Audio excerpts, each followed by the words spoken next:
U.S. stocks added to Thursday's gains in the last trading session of the week on optimism a solution will soon be found, perhaps over the weekend, to resolve the government shutdown and the upcoming debt ceiling deadline on October 17th.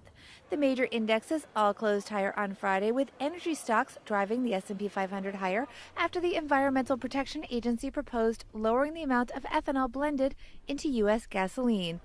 For the week, not as clear a picture, the major indexes closing mixed.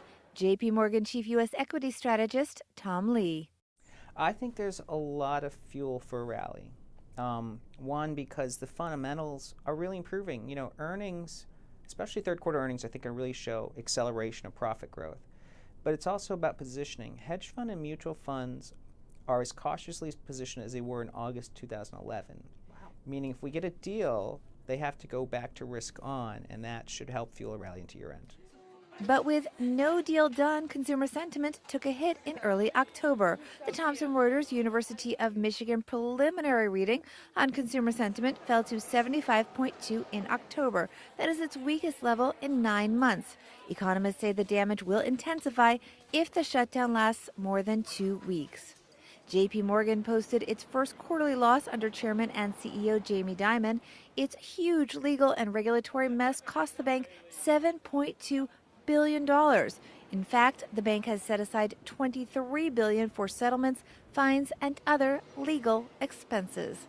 Wells Fargo posted a better than expected profit in its third quarter, but that was overshadowed by a 43% drop in mortgage income.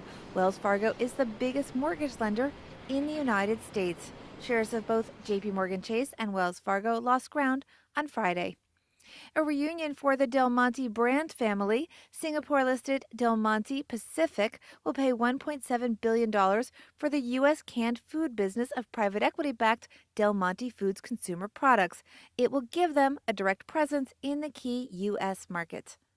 Over in Europe, stocks edged higher, building on Thursday's rally in hopes of some resolution in Washington, D.C.